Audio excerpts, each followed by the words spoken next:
안녕하세요. 법선생TV 구독자 여러분. 오늘은 상속권 상실 제도에 관련돼서 알아볼 텐데요. 김도현 변호사님 모셨습니다. 안녕하세요. 네, 안녕하세요. 변호사님, 상속권 상실 제도.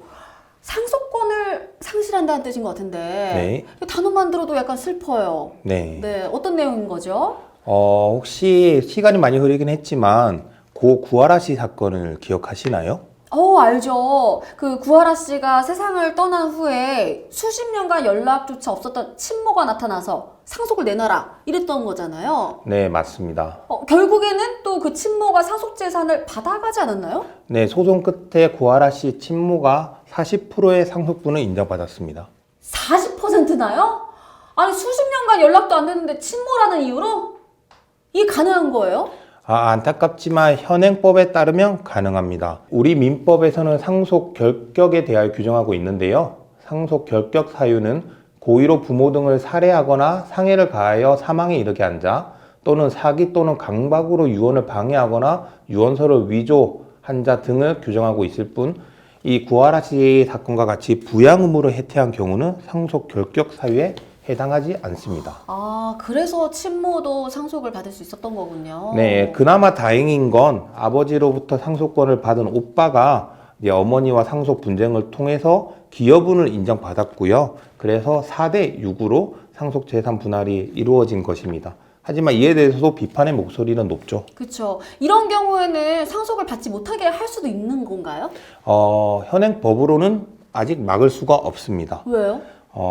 좀 전에 말씀드린 것처럼 상속 결격자에 해당하지 않는 이상 상속인의 그 친모가 포함이 되기 때문입니다.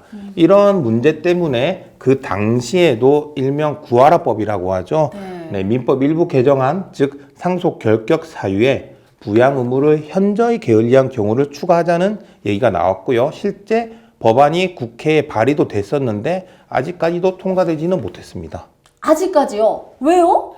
여러 가지 이유가 있겠지만 가장 큰 이유는 법이란 것은 해석상 명확한 의미를 가져야 되는데요.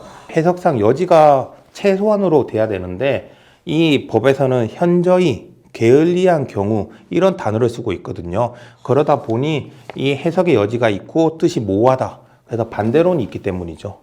이 법 자체가 어쨌든 통과되려면 굉장히 까다롭네요. 네. 그래서 이제 국회에서 통과가 안 되다 보니 법무부에서 2021년 1월 7일에 상속권 상실 제도를 입법 예고했는데요. 네. 그 내용은 상속인이 될 사람이 피상속인에 대하여 중대한 부양 의무 위반 또는 중대한 범죄 행위, 학대, 그 밖에 심히 부당한 대우 등을 한 경우에는 상속권을 상실시키는 제도입니다. 근데 이 구하라 씨 경우에는 이게 통과가 된 게 아닌 거예요?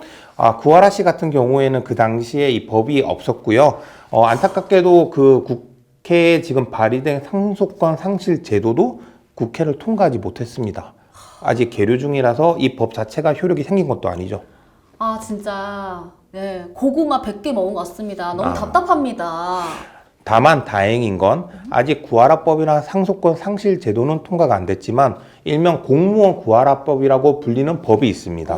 네, 공무원 연금법 및 공무원 재보상법 개정안인데요. 그에 따라서 자녀를 돌보지 않은 부모에 대해서 유족 급여의 전부 또는 일부를 지급하지 않도록 개정이 됐고요. 현실적으로 그에 따라서 판결이 이루어지고 있습니다. 그나마 다행이네요.